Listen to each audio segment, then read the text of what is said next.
Yasin dari Prodi Agribisnis kelas pengantar ilmu pertanian C.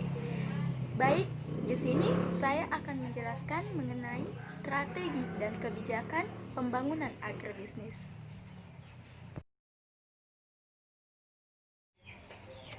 Nah, sistem agribisnis, di mana di sini secara konsepsional sistem agribisnis dapat diartikan sebagai semua aktivitas mulai dari pengadaan dan penyaluran sarana produksi atau input sampai dengan pemasaran produk-produk yang dihasilkan oleh usaha tani serta agroindustri yang saling terkait satu sama lain. Nah, ada juga yang mengatakan bahwa sistem agribisnis yaitu suatu konsep yang menempatkan kegiatan pertanian sebagai suatu aktivitas yang utuh dan komprehensif sekaligus sebagai sebuah konsep yang bisa menelaah dan menjawab berbagai masalah dan tantangan. Selanjutnya, sistem agribisnis terdiri atas berbagai subsistem. Yang pertama itu subsistem pengadaan dan penyaluran sarana produksi, teknologi dan pengembangan sumber daya pertanian. Kemudian subsistem budidaya dan usaha tani. Yang ketiga, subsistem pengolahan hasil pertanian atau agroindustri. Keempat, subsistem pemasaran hasil pertanian. 5. Subsistem prasarana dan subsistem pembinaan. Nah, selanjutnya strategi pembangunan agribisnis. Strategi umum pembangunan agribisnis selanjutnya akan dijabarkan menjadi strategi operasional.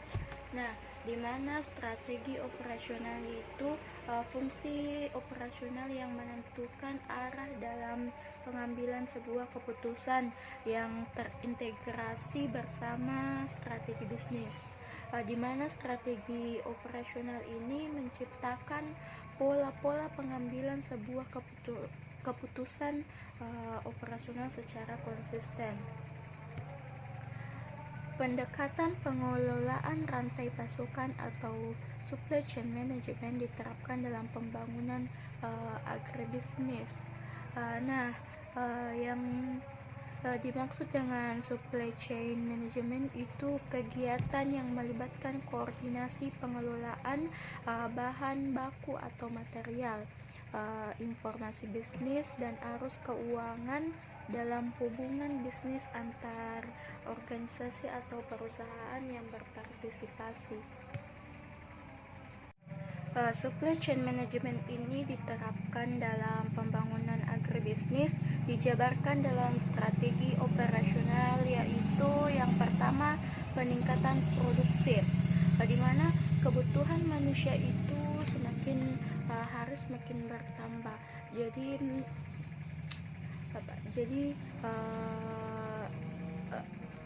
kebutuhannya itu semakin beragam, ditambah dengan jumlah manusia yang juga semakin banyak, membuat manusia berupaya untuk meningkatkan faktor produksi ini. Inilah yang memicu kemunculan faktor produksi lain berupa faktor produksi modal dan pengusaha yang kemudian dikenal sebagai faktor produksi turunan.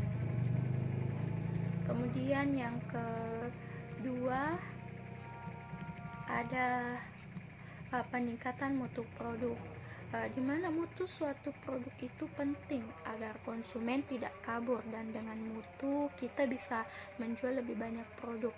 Mengandalkan mutu produk erat kaitannya dengan kualitas produk. Jika kualitas produk yang dibuat sangat bagus, tentu konsumen akan senang dan puas dengan produk yang kita jual.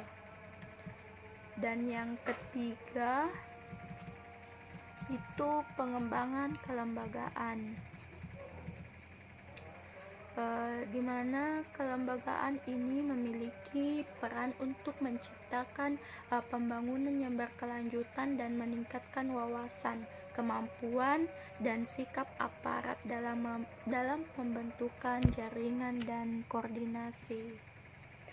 Nah, hasil yang diperoleh dalam pengembangan kelembagaan itu berupa mekanisme kegiatan yang teratur dan saling mendukung atau terkoordinasi, yang pada akhirnya memberikan situasi dan kondisi dalam pemberian pelayanan dan terpenuhinya kebutuhan masyarakat.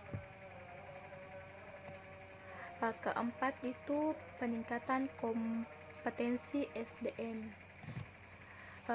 Seperti yang kita ketahui, dalam era globalisasi yang saat ini semakin maju, terbentuk persaingan yang semakin tajam, di mana setiap perusahaan itu diharuskan untuk mampu menyesuaikan diri dengan perubahan yang terjadi serta memanfaatkan peluang dan tantangan yang muncul.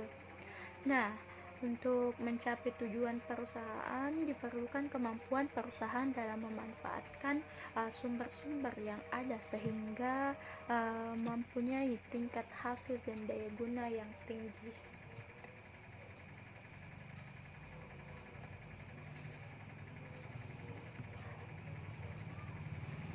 Next, kebijakan pembangunan agribisnis. Beberapa bentuk kebijaksanaan yang perlu diambil oleh pemerintah dalam rangka pengembangan seluruh sistem agribisnis pada umumnya dan agroindustri khususnya antara lain yang pertama, farming reorganization, di mana farming reorganization ini yaitu reorganisasi atau reorganisasi jenis kegiatan usaha yang produktif dan diversifikasi, usaha yang menyertakan komoditas yang bernilai tinggi, serta reorganisasi manajemen usaha tani. Dalam hal ini disebabkan karena keterbatasan lahan yang rata-rata kepemilikannya itu hanya 0,1 hektar. Nah, yang kedua yaitu small scale industrial modernization, di mana pengembangan agroindustri kecil dan menengah merupakan inti dari pengembangan agrobisnis. Dalam hal ini, kebijaksanaan modernisasi kegiatan industri perlu menjadi fokus perhatian utama.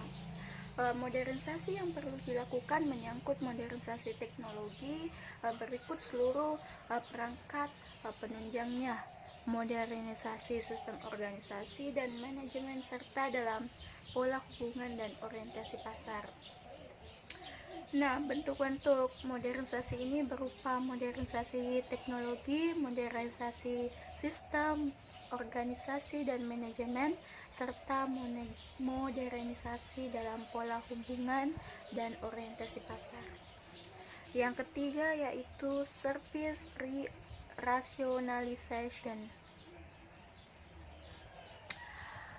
Nah, pengembangan layanan agribisnis dengan rasionalisasi lembaga penunjang kegiatan agribisnis untuk menuju pada efisiensi dan daya saing lembaga tersebut, terutama adalah lembaga keuangan pedesaan, lembaga lead bank khususnya penyuluhan. Pengembangan layanan agroindustri merupakan bagian yang tidak terpisahkan dari pengembangan agroindustri secara keseluruhan.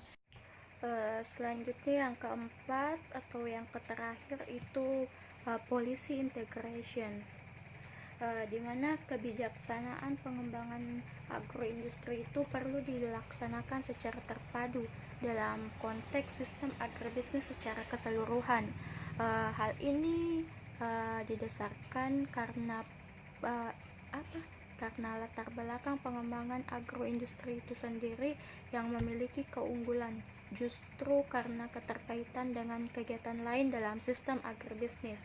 Maka dengan demikian pengembangan agroindustri tidak dapat dilakukan tanpa perkembangan subsistem lain yang memadai.